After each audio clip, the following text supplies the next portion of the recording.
Hello everyone and welcome to SIGGRAPH 2024 Day 2 Midday here in Denver, Colorado. I'm your host Matthias, aka Major VFX on all the socials. Here at Maxon, we're showcasing amazing artists from around the world and how they use Maxon 1 in their workflow to create some of the most stunning, beautiful imagery you'll see on any screen anywhere in the world. To my left, someone introduced me within their workflow at a studio to this amazing artist, and I said, you know what, if I have an opportunity, I want to bring him to the stage. Let's give a big, warm Maxon welcome to Sam Surtandi. Woo! Hello. Truly an honor to be here presenting at SIGGRAPH. It's my first time presenting, and I'm very grateful to be given this opportunity. As you heard, my name is Sam. So, uh-oh. Problems right off the bat. There we go. So, a little bit about me. I am a freelance art director based in Los Angeles. I started using cinema about 6 to 7 years ago. I am generally self-taught through YouTube and all of the amazing artists that I met while working. I originally went to school for graphic design, and towards the end of my time at school, I did transition to more of a motion graphics workflow. My work tends to be focused more on the branding, typography, because of my graphic design background. I love bold, clean, colorful imagery as well as anything like surreal and dreamy. People often ask me, like, what kind of artist are you? And to be quite honest, I have ADHD, and that has led me to like hyperfixate and like dip into many different things. So I'm sort of a jack of all trades, at least in like a motion graphic standpoint. I am actually really bad at bowling, so I'm not good at that. I work on a lot of different types of projects. But enough words, let's just play my reel and you can see.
Yeah.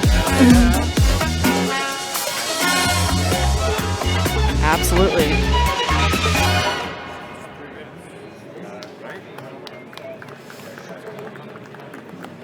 All right, thank you.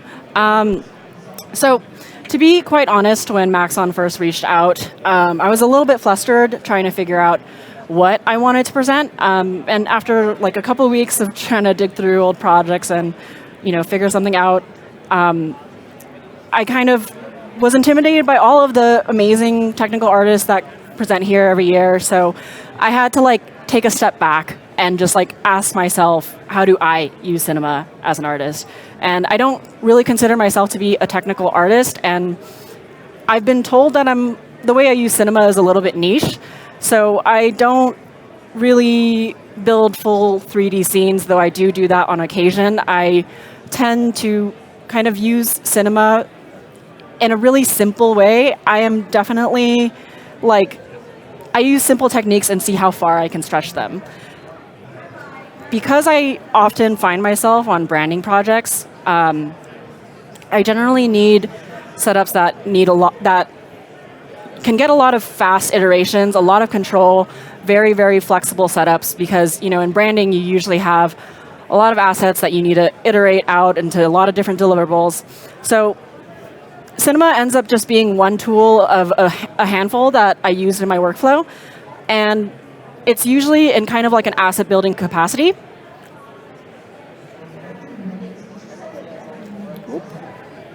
There we go.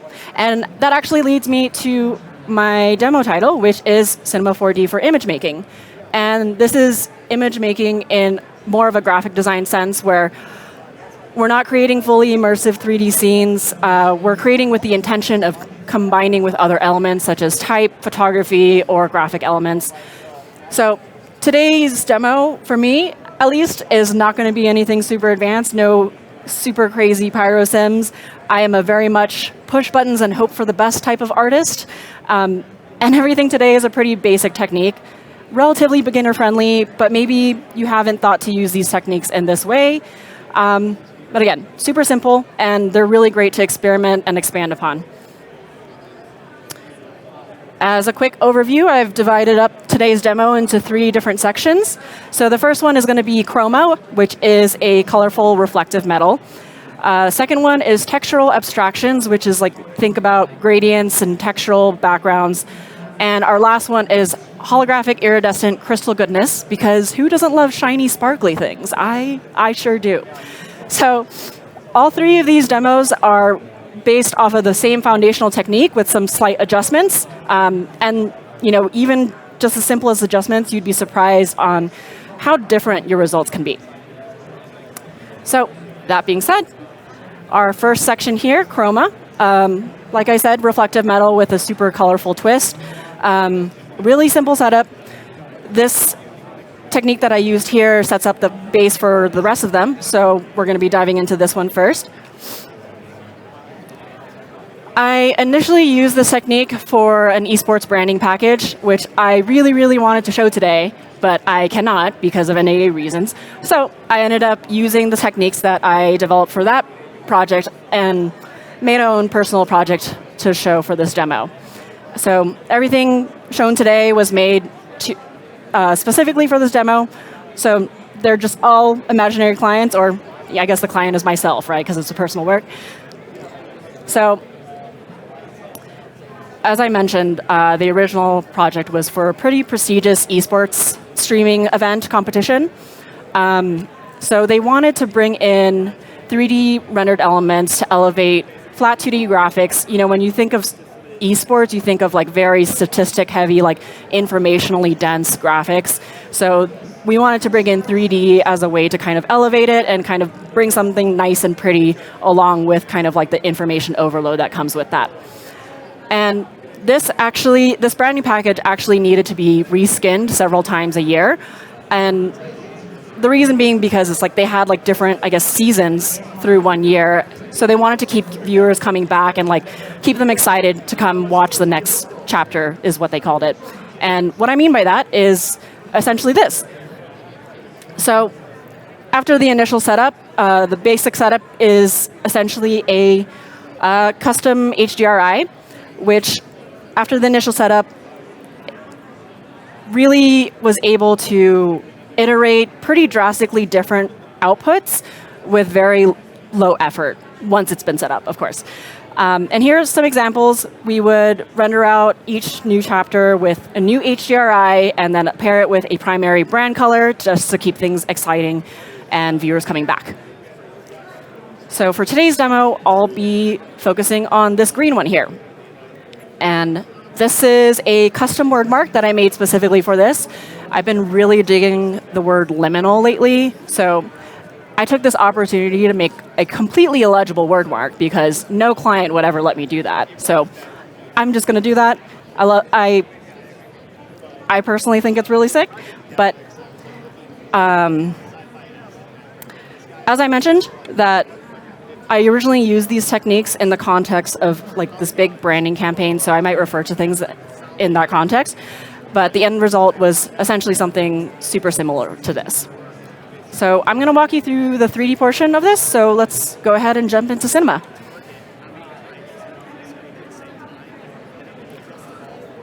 All right. So first things first, I did make that word mark in Illustrator. I'm going to import that. Not going to walk you through that because that was a very long, painstaking, labor of love process of making that. But I'm going to show you what I did once I brought it in.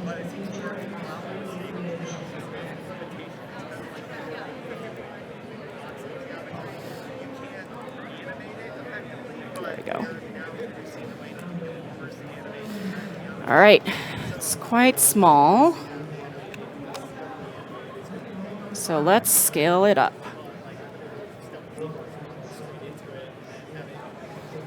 And actually, we want to bring in a backdrop for this.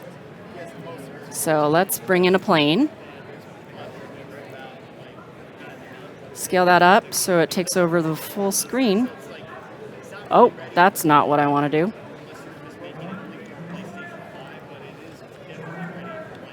Let's try that again. Okay, so here is our imported spline here, and I'm going to go ahead and just dump that into an extrude.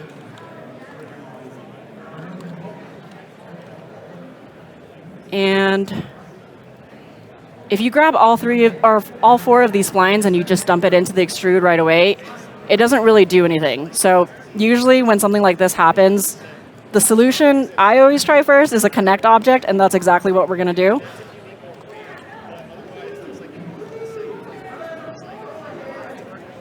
So this just like basically, I don't know the technical reasoning behind it, but it basically makes it so it reads as one object rather than four different ones without actually having to combine the splines together. And that should theoretically be extruding, which it is, but it's extruding the wrong way. Let's actually lock this down here.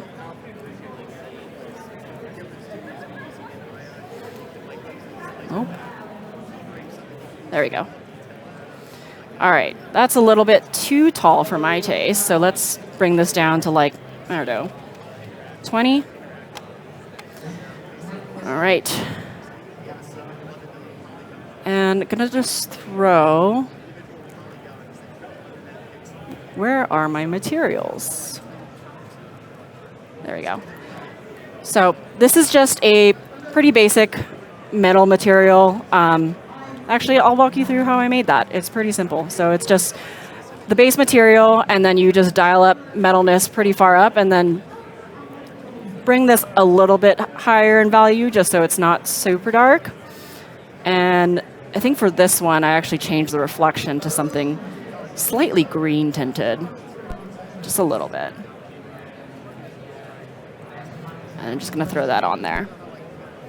So as you can see, that doesn't look like much. And that's because when we use anything reflective like metal and that kind of thing, you usually want some edges or bevels for the geometry to catch onto. So I'm just going to go in here into caps, and I found that the spline cap works best for this, and I'm just going to crank that up. So now we're starting to see like this kind of faceted thing happening, which, you know, is what you would have in mind for something like this, at least when you picture it. And this is actually a little bit too tall for my taste, so I'm going to bring it down pretty low, actually. All right. So this is just a really quick like spline extrude model. I did end up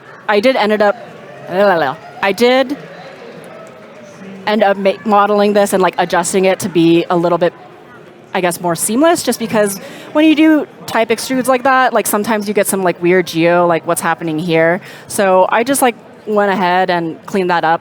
I'm not going to go through that just because, quite honestly, I'm not an expert at it, and I don't want to put you guys through me just like guessing on like what I should be doing. So I prepared one beforehand,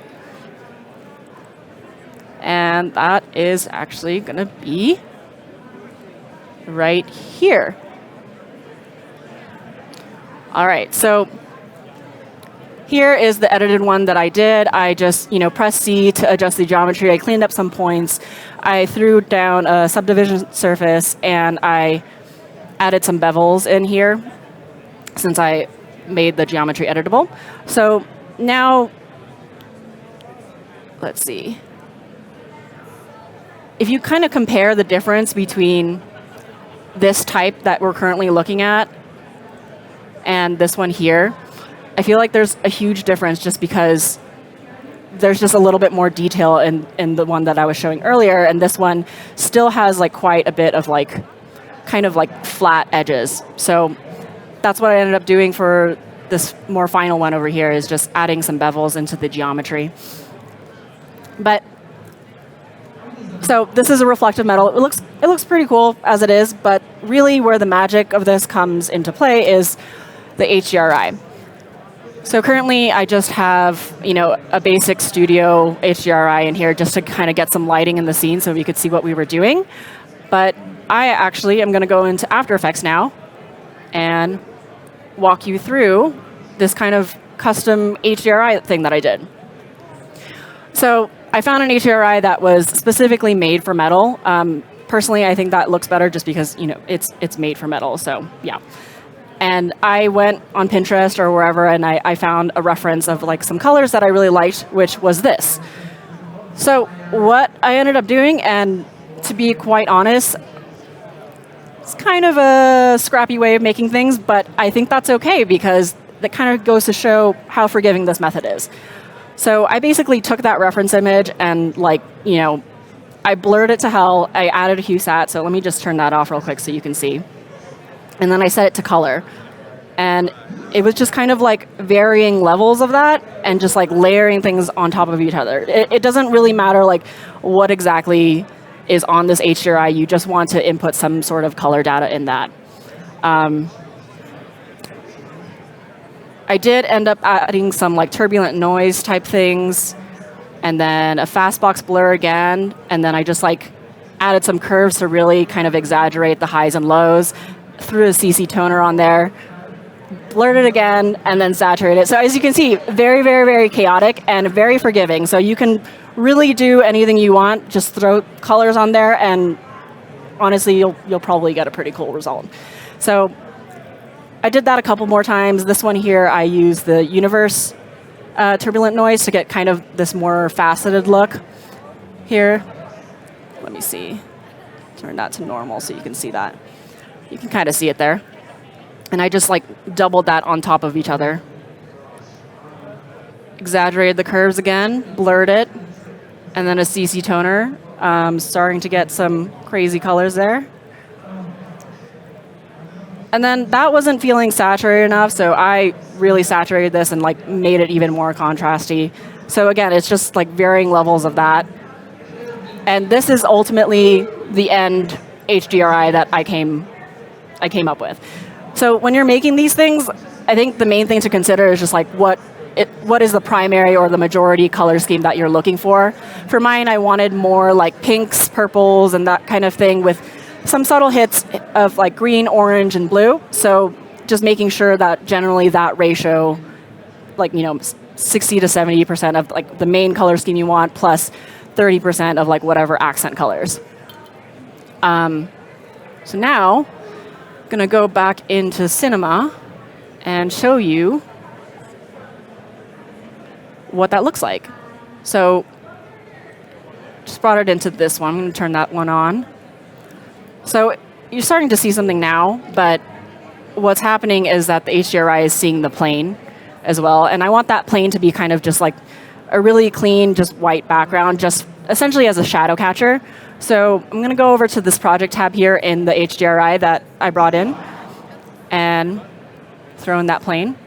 So now you start to see it much more, right? You can start to see the cool colors that we came up with. And this is just the HDRI that we kind of just made in After Effects right here. The beauty of this is that once you have that HDRI set up, you can just scroll and you'll just get so many different results. To me, it's kind of like treasure hunting to find like that really nice frame. It's kind of like gambling, honestly, but I don't know.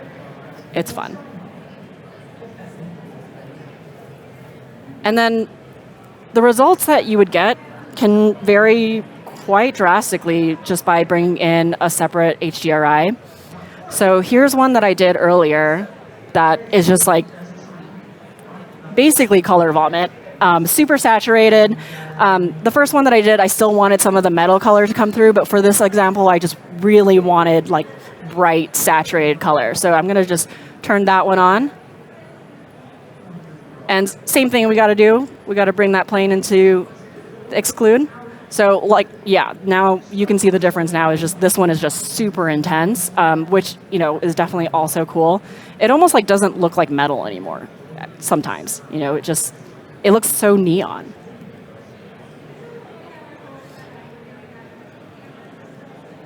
But yeah, so we just did that using a couple different ones.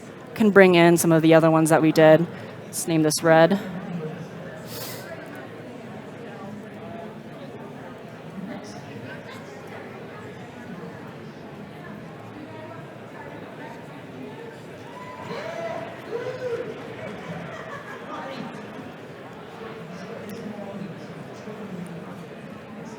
I actually didn't name these properly, but let's see what this one is. That is not right. Let's try that again.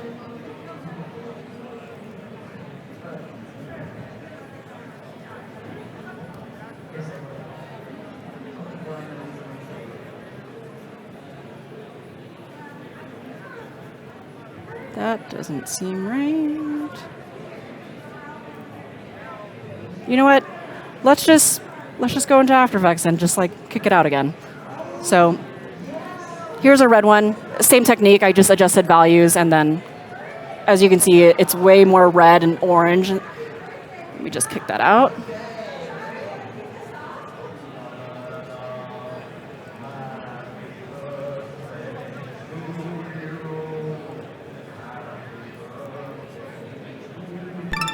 All right.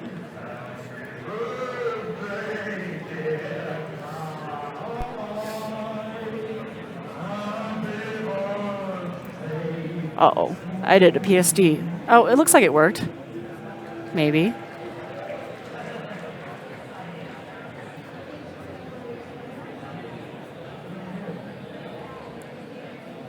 Scared me for a second. I thought I was going to crash. All right. So yeah, this one is definitely more like a red leaning one. You can see there, it's super fiery colors. And I also like went into here and adjusted like the hue the saturation here. So that's another thing that you can do to control it. So desaturate that. You can see some more of the metal colors start to come through. But actually, this kind of leads me to my second section, which is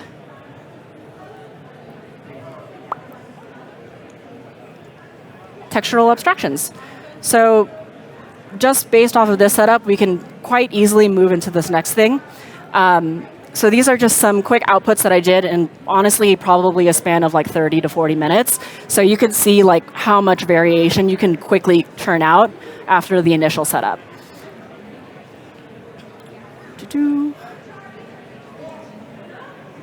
Let's clean things up a little bit.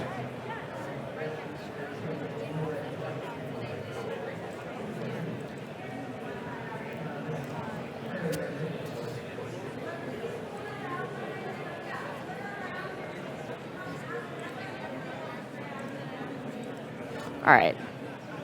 So this is just the backdrop that we had from earlier, and I'm going to actually increase the segments here. Let's do 200 each way. Basically, we are just going to make some abstract geometry for the HDRI to reflect onto. So I'm going to bring in a displacer for that. And I'm going to group that together because I actually, when I first built this, kind of stacked displacement maps. So I'm going to name this one large. And this is going to do kind of like the bulk of our movement, so to speak.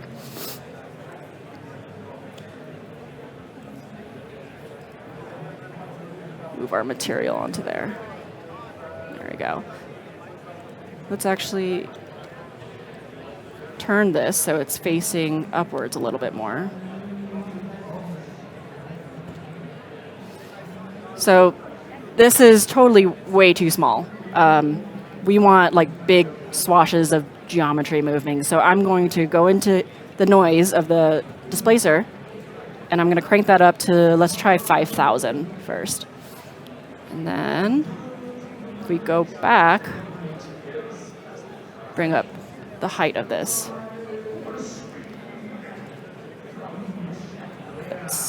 That's not loading up.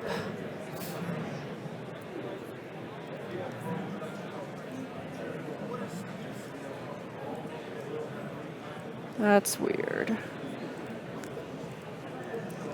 Let's try that one.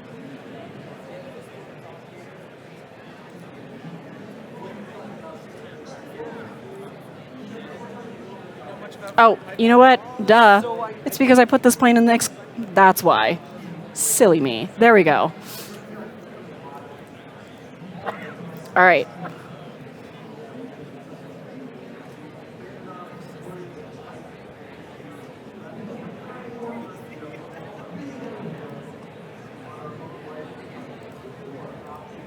Whoa.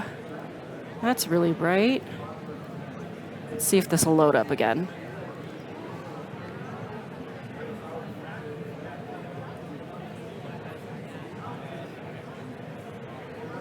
All right, let's just go back to this one since that was working. So I actually want this displacement to be a little bit bigger. This still feels like a little bit too small for me. So I'm going to go back into here. Like 8,000. That feels a little bit better. And you can just like sift through the different seeds and it'll give you some pretty different results. So this is like a really good technique to build out like abstract gradients like that, like kind of the mesh gradient look, but you know, kind of a little bit more procedural, I guess. And then we can even go into here and just move this around. And then you'll get a lot of crazy colors. So for some reason, this HDRI isn't working. I'm just going to go into the other scene, which you saw the exports of, and just kind of play around in here.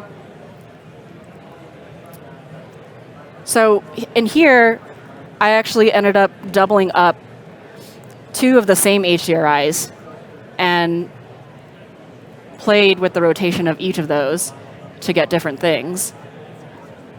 So it's like another layer of just like experimentation.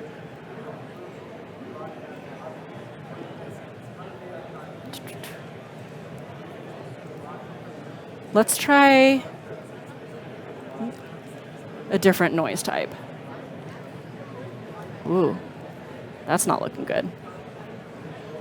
So this is like interesting because it looks like way more painterly, which is something that you wouldn't think that you could get from Cinema.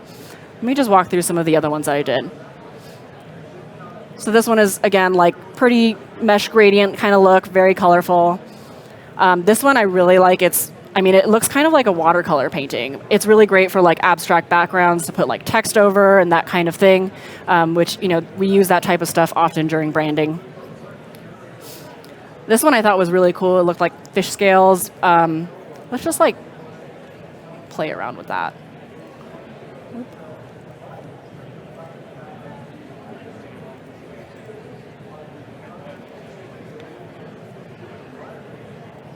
But yeah, I mean, just look how crazy cool that is. I mean, I get really excited by bright colors. So, I mean, I'm wearing all black, but that's because all the colors go into my work.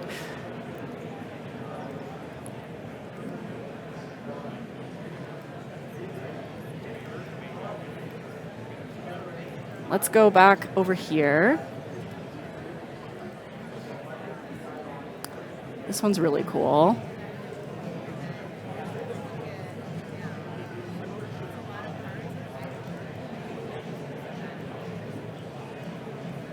Let's actually see what happens if I bring in a different HDRI.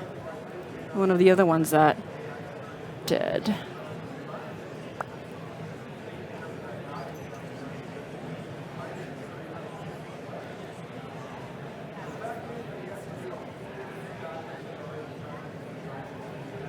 Whoa. I don't know if I like that. Let's try this one.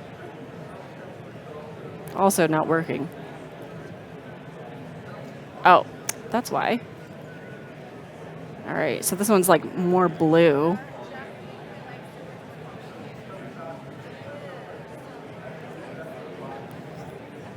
Let's bring the saturation down a little bit. So yeah, whoa, undo. But I mean, that looks like a really cool, like kind of pearlescent look.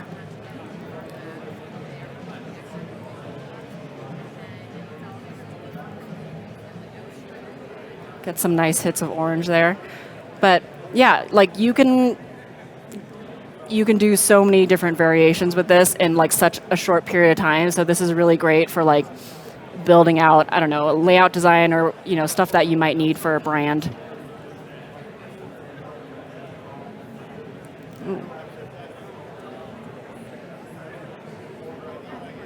So I thought this one was really cool. Oh, where are we? There we go. This one was really cool. It looked kind of like an abstract, like rave landform. I don't know. Very cool abstract stuff. This one was one of my favorites. It kind of looked like a sunset on water kind of thing. Very different vibe from some of the other stuff. Super cool, kind of like geometric kind of shapes. Oh. But I'm actually going to go and move into my third segment, which is holographic iridescent crystal goodness. And I'm going to show you guys the initial setup for this. It is still pulling from similar things, and going to walk through how to get this look. So honestly, it's kind of one of those things where you set this up and then you throw anything in there and it just like immediately looks like yassified. So let's go ahead and show you how I made this frame here.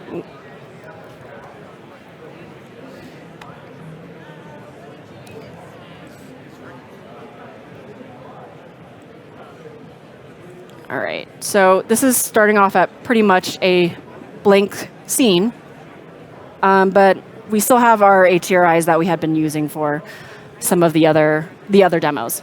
So just going to actually bring in a platonic.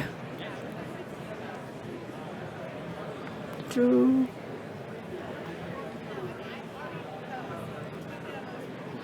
this a little bit closer to camera. And so this frame is actually using kind of like a glass material with the HDRI that we had been making reflected onto it. So I'm going to just make a really quick glass material, and I did that by just going into materials in Redshift and Redshift material. And honestly, you can just like glass. It is glass. And throw that on there. I just have a regular, you know, outdoor HDRI in there just for now, just so we can see what's happening. And it's kind of a similar thing with metal and glass, is that you kind of need those like beveled edges for the light to catch onto. So I'm going to bring in a bevel for that.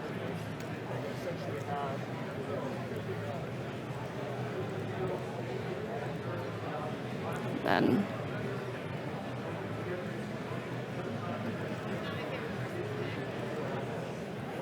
so starting to see something a little bit more interesting, but we're actually going to go back into this material that we made, just the default glass one, and we're going to mess with the IOR and just like bring that up a little bit in the reflection and in the refraction.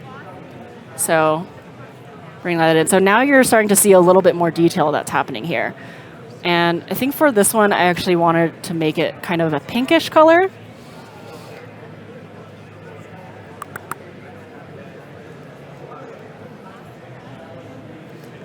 Okay, so now we have our material, and this is kind of where the magic of the HDRI comes in.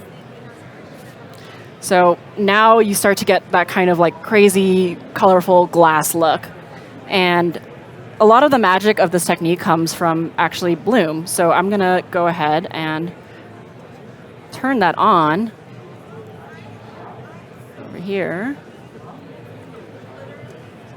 So immediately that starts to look like super cyberpunk, like super cool.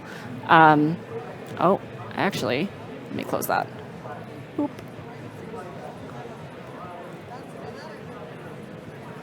If it'll let me grab this. All right. All right, So this is already looking super cyberpunk and cool. I prepped some materials here beforehand to kind of like show how this material looks on all of those things. Drag this over here. All right.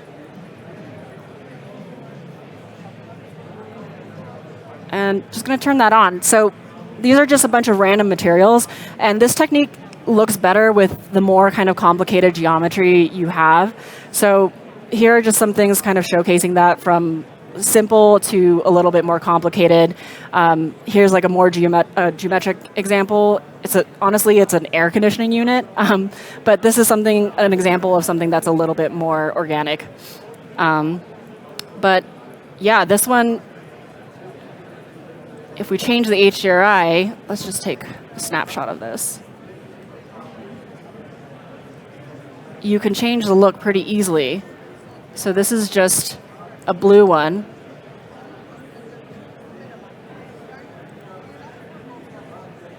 That we made. So this is ultimately the look I landed on for the frame that I showed earlier.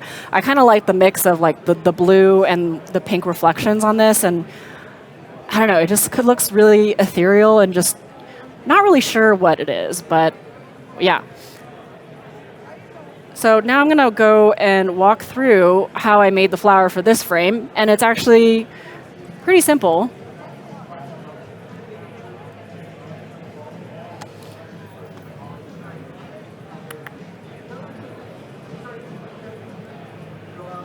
Just going to start off with a plane here.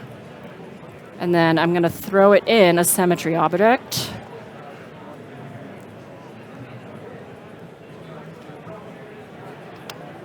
And let's look at it from the top view. And actually want to shorten it. Nope, wrong way. Let's do 100. So what we're building now is we're essentially building the petals. So since it's in a symmetry object, I kind of want to offset it half of this width here. So let's do -50. So the symmetry object is filling in the other side. And we actually want to make this editable because we're going to, actually, before I do that, I'm going to reduce all of these segments to 1. So we have kind of a clean geometry to work with. Press C to make that editable. And now I'm going to just start roughing out the basic shape of a petal. And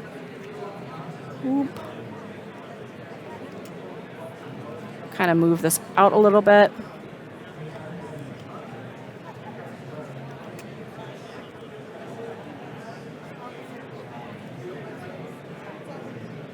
And then petals kind of have that like little lip at the bottom. I don't know what to call it, but kind of goes in a little bit.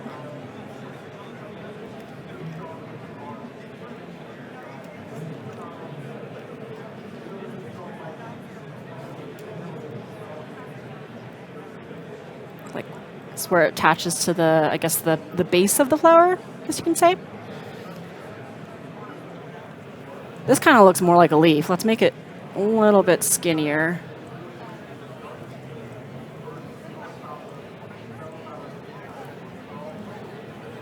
All right, so if we look now, that's the general shape of a leaf, right? And this is obviously like really rigid, and petals don't look like that. So let's throw it into a subdivision surface. And that should smooth things out. Oh, that didn't work. Oh, you know what?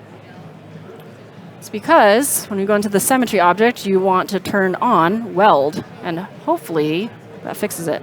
That did not fix it.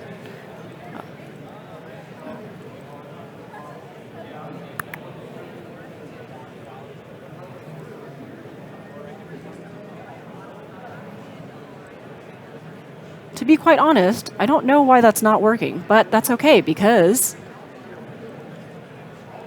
I have this backup one.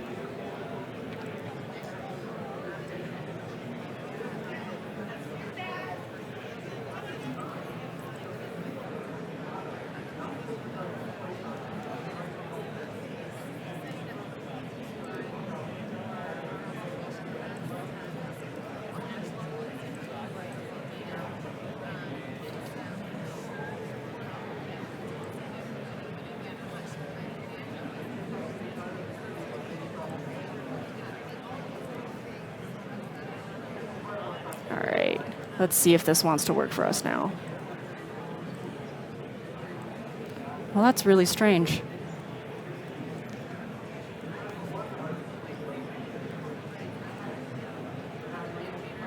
All right, well, you can kind of see what it's theoretically supposed to be doing here.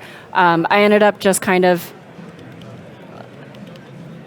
using a Mo spline, so I can actually walk you through that at least, what I did.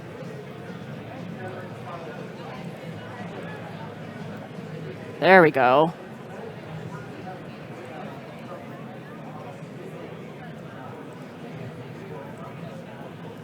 Okay. Turn this off. So here you can see the Mo spline, and I just went in here, adjusted this angle to 360 to kind of give it a more circular shape, because when you bring it in by default, whoop, let's do that.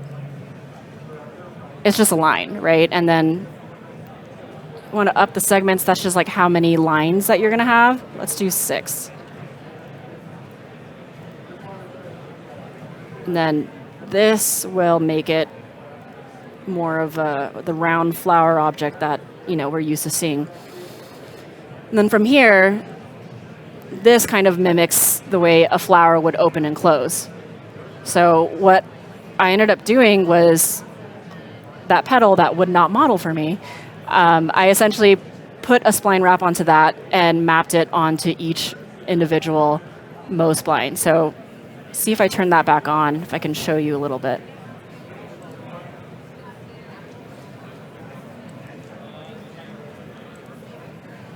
So you can kind of see here what's happening. But, most flowers, or I guess the flower that I was going for, the chrysanthemum, has way more petals than this. So I ended up putting it into a cloner. And then I set it to radial, but I set the radius to 0 because I don't want it to do that, essentially. So the radius is 0, and then, so it's essentially just cloning kind of on top of itself. And then we would want to go back here into the Mo spline and adjust some of these values. Actually, let me see.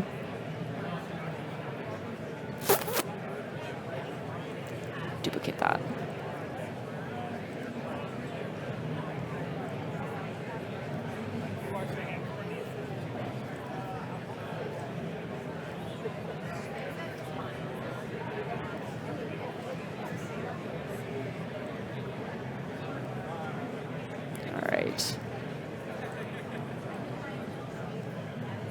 All right.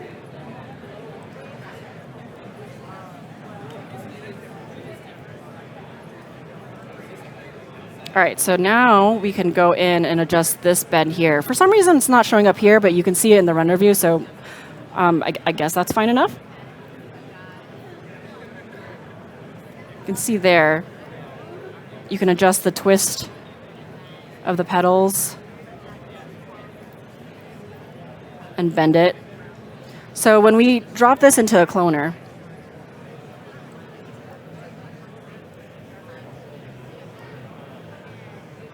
and set that to radial, so you can see it starts to do all of that. We don't want that.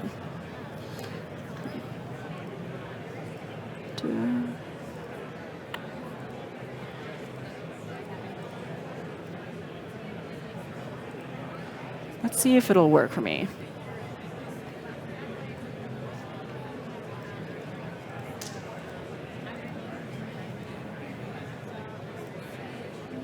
There we go.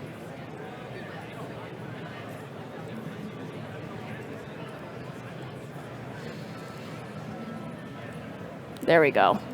I don't know what I did, but it started to work now. But you see, it's kind of just like cloning on top of itself, and that doesn't look like a flower. So we want to go back into this Mo spline that we spline wrapped onto and just kind of do some adjustments like this.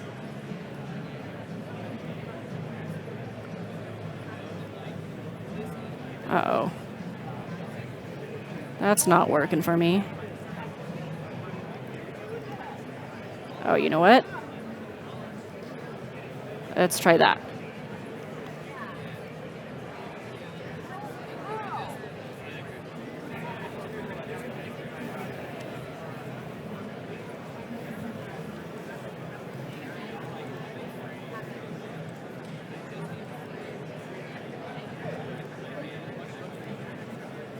All right.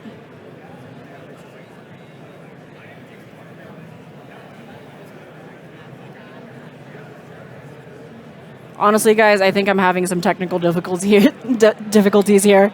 I'm not quite sure why I can't get it set up, but here is the original model that I did. And as you can see, here's our plane with the spline wrap going to this Mo spline here. I added a couple of displacers so it just like it wouldn't be so like even, because that's not what flowers look like. So just to kind of make it feel a little bit more organic, I did add a cloth surface just to give it a little bit more like dimension to it, and ended up adding this random effector too, just to add another layer of just organicness to this. So I'm going to go ahead and just like move over into this demo right here. And so that's essentially the flower. That's how I made the petals at least. And the rest of it is like pretty similar too. Like if you look here at this base, it's essentially the same thing as this petals, but I just like didn't add the cloner in, and I added kind of more of a roughed out material that's like less translucent. For this stem part,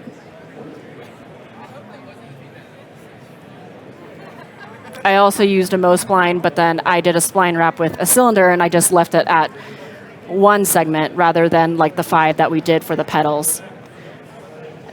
Then I ended up using the same model that we made for the flower and cloned that along that cylinder. So all pretty simple techniques, similar techniques to build the whole thing, really. And this one here,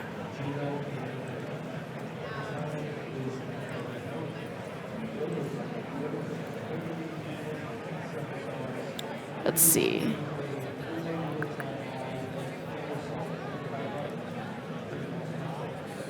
I just played with the bend to kind of get it to feel like more of a closed bud rather than an open flower. And that's just the bend here. So you can see like how easily this would be to animate, and pretty, generally realistically without going into like crazy simulations of like a flower opening, right?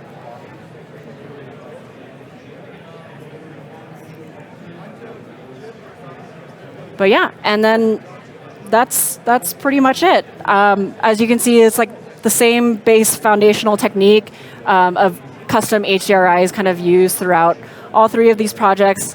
And you get some pretty crazy different results. Like for me, at least, it's not clearly obvious that this has the same setup as like something like this. But yeah, all super simple setups. Hopefully you learned something new today, if in the very least, make something cool from inspiration. But yeah, thank you. Great job, Sam. I would say a great round of applause, but you already did that, so thank you. Thank you, audience, for your full participation. Any questions? We do have a couple minute or 2 for Sam. Any questions? Well, great job.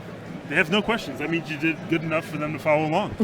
I hope so. Sam will be at our Dell partner station for the next hour, so if you do have any questions, you'll be able to speak to her one-on-one directly, and we'll have a machine there. We can go through everything. But stay tuned for all of you ZBrush lovers, and if you're hungry, it's about lunchtime. Patrick 4D will feed you with his 3D. Yeah, that's a thing. All right, we'll see you right after the break. Thank you, Internet. Stay tuned.